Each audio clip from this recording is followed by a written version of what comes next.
Hi everybody, I'm Joe. And I'm Mary. And we're Book Buds! And today Mary is going to tell us all about her summer beach reads. Yes. What'd you read this summer? So I was setting out only to read 3 of them when we did our summer planning, but when I went to then go get those books, they weren't available and I had to put them on hold at the library. Mm-hmm. So I'm like, let me just grab some others randomly that look like beachy, summery kind of reads, right? Yeah. So I'm going to go in reverse order of how much I liked them. Okay? Reverse order, okay. Did you read any of these on a beach? No. Oh, okay. I was excited for your answer because I feel like you went to the beach. I went to the beach, but I didn't actually read on the beach. But that's a long story. We're not going to get into. Okay, yeah, I remember now. Okay. Moving on. Not the best beach vacation. Okay, so the first book I'm going to talk about is The Oysterville Sewing Circle by Susan Wiggs. Now, I just picked this book because I love Susan Wiggs. I was going to say, that sounds familiar. She does nice little romance novels, right? And so Oysterville, I'm like, that sounds beachy. It's got oysters in it. And the cover of the book, she was holding a jar of thread. And I'm like, I love crafts. I'm going to love this book. Yeah.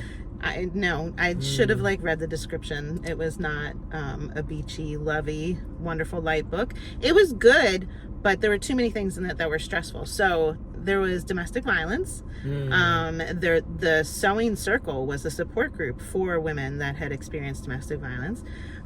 It starts out with a woman who, she had met this boy when she was younger at the beach, and she fell in love with him, but then she didn't say anything, and her friend ends up marrying him.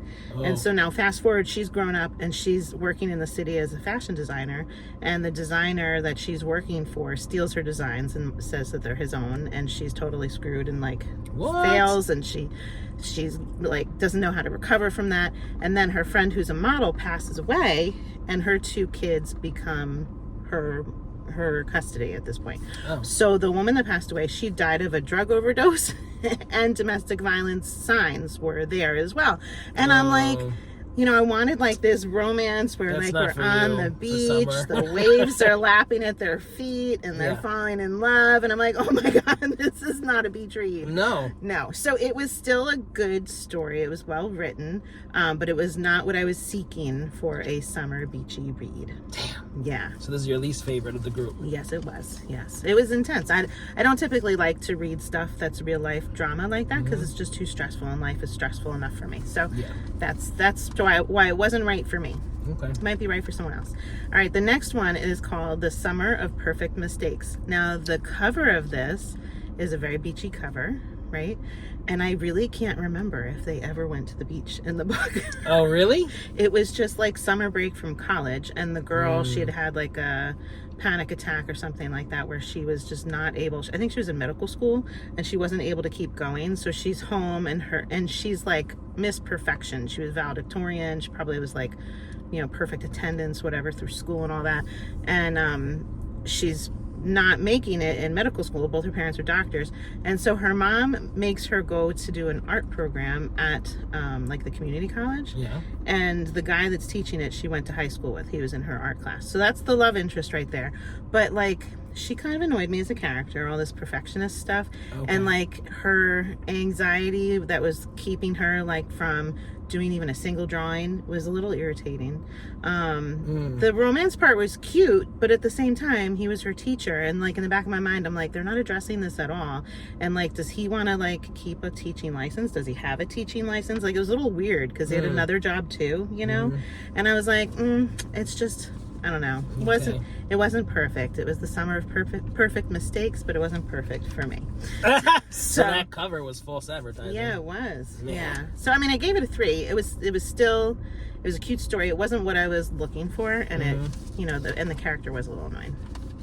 Okay, next one. This is The 5-Star Weekend by Elin Hilderbrand.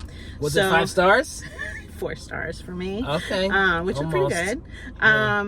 But the cover was very beachy. I think it was a person sitting on a boat or something like that. And it was beachy. That part did deliver. I think it was set in Nantucket, and this woman was planning. I love Nantucket. Nantucket's nice, yeah. This woman was planning 5-star weekend for her friends. She was taking a friend from each stage of her life, bringing them together in Nantucket and doing lots of fun activities that she was a blogger before that, and she was blogging different recipes and etiquette and design and whatever. So she was having her daughter film it for her blog. You know, it was a cute concept. Okay. But it starts out with, the reason she's doing this is her husband died in a car accident, and she's stepping back from her blog for a minute, and she's like, how do I heal myself? And something she read somewhere suggested having, like, instead of grieving, like, you know, with the grief support group, bring together those that supported you throughout your life and do this as something like to That's heal. nice. You I know, like that. it was like a healing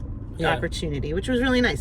It was a great story, but it wasn't 5 stars for me just because, like, we started right away with death, you know, and then there was a twist in it that I'm not going to tell you guys about that complicated this whole death situation, and it made it more hurtful, you know. So it's like, that's not what I was seeking in my beachy read, which is why it didn't get a 5 stars for me. So the next one I read, actually these last 3, I had a hard time thinking like which was my favorite, but I forced myself to, you know, order it. So this one was really great. I gave it 5 stars. It's called the Rom-Commers by Katherine. And I enjoyed it so much, I want to read more by this author. She just was this was a fun romance novel. That's what I was looking for. So what was happening in this story was there was a girl who got an opportunity to write a screenplay, or like edit a screenplay of this famous guy that she like loves his work, and she was really super excited. This is one that I had talked about and planned for during our summer reading TBR, and so she really is enthusiastic about the book. He's not, because he has another one that he's trying to push through, and the guy that's going to produce that one said, hey, I've got this mistress that wants to star in a rom-com, you've got to write it, and then I'll do whatever you want with this other one for you. And he just thinks it's stupid. He doesn't like believe in all this perfect love stuff and all that, and he has no desire to write a good screenplay, so he just wrote a crummy one. And the girl that's helping him, she's like, she's committed. She's like, I want it to be great. And so then there's a relationship that develops between the two of them. There's some baggage and some difficulties that each of them had, but like it kept the tension in there that was supposed to be there and everything, you know. But it was a really beautiful story, and I loved it. Okay. Nice, easy read. Now, I think when we were talking about this for the TBR, we mentioned, you know, the rom-com, they always have like a montage. Yeah. Was that in there? Because you're like, I'm sure it's in the book. Yeah, like they were doing, I'm trying to think if she did like the whole dressing thing in this one. But That's so funny. like they did, she would take him to different things that were supposed to induce like the love starry-eyed moment in a movie. Oh, for his, so like they went line dancing, you know, and he's like, how is this romantic, you know, and like all that other stuff. Yeah. Okay, next we have Beach Read by Emily Henry. Loved this one also. Oh, good. Yeah. So this one we have 2 authors that are like in vacation beach houses side by side. Okay. And she's a romance author, and he's like a fictional, like intense kind of novel guy. But what I didn't know before when we talked about it for our TBR was that she's in this summer house because her dad passed away, and she has to like clean out the house and figure out what she wants to do with it. And this house, she didn't even know he had this house. This is where he went to be with his mistress. And she thought that her parents had like a perfect marriage. So she was really devastated when she found this out. I think she found out after he passed. And it broke her. That's why she can't write this romance novel, because she's like, the model that I had for perfect true love was false. And she was really hurt by it. So she's trying to work through all of that as she's cleaning this house next door to this grumpy guy that she knows him from her college like writing classes, I think, and he was always like throwing zingers at her for writing these sappy happy romance things, you know. So she doesn't particularly like him, even though he's cute. So wait, all that heavy stuff didn't bother you? No, because it was the foreground was just her like trying to overcome and then connecting with him and all of that. Like it wasn't in every moment of it, you know. It wasn't too painful in that sense. So then he had some baggage too. His was like I think he was divorced or something, and it happened on his birthday, something like that. So he had like relationship trauma that would prevent him from wanting to fall in love also. So anyway, that one was super cute, and I definitely enjoyed it a lot. And I will read more from that author if I'm able to. I think she has other books. Who's the author? Emily Henry. Yeah. Oh. She had I feel like she had maybe like a handful. I don't remember her having an abundance, but I could be wrong. It was a little while back that I looked it up. Okay. Then my favorite one was This Summer Will Be Different by Carley Fortune. So Lucy is like needing to escape life, and her friend's like, let's go to Prince Edward's Island where my family has a house and you need to escape and just unplug. And so she goes, but her friend gets delayed on her flight, so she gets there a day early.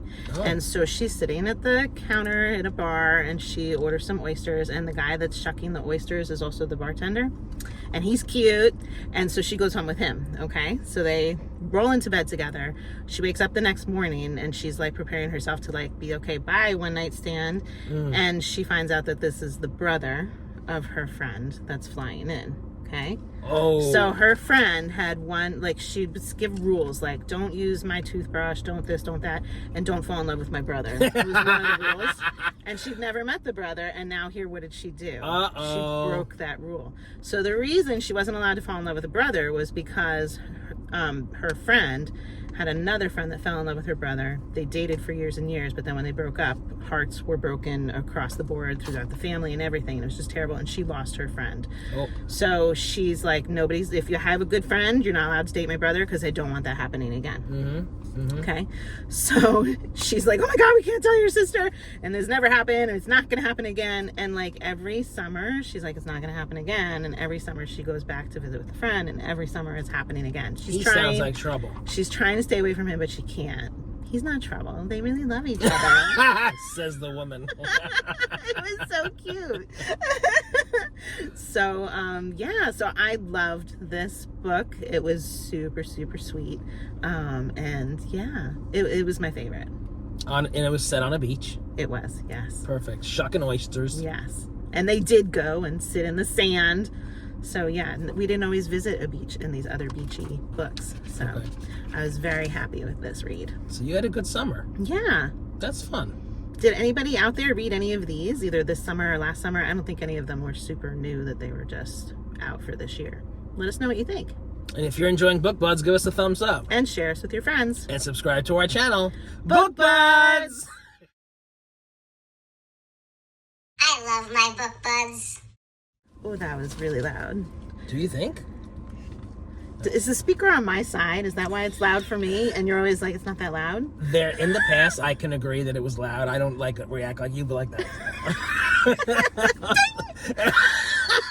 It was really loud. It wasn't loud. It was. Your ears are sensitive. Very sensitive. You cray. My eyes are so squinty when I smile. That's funny you say that, because it's not sunny today, but like I feel like I'm sensitive today. Yeah. And I'm like this the whole time, and I'm trying not to look like a... I'm always like that because of my fair blue eyes. So sensitive. So sensitive. Your ears are sensitive. Your pretty blue eyes are sensitive. So sensitive. I'm very delicate. Very delicate little flower. I'm so strong. What is wrong with you today?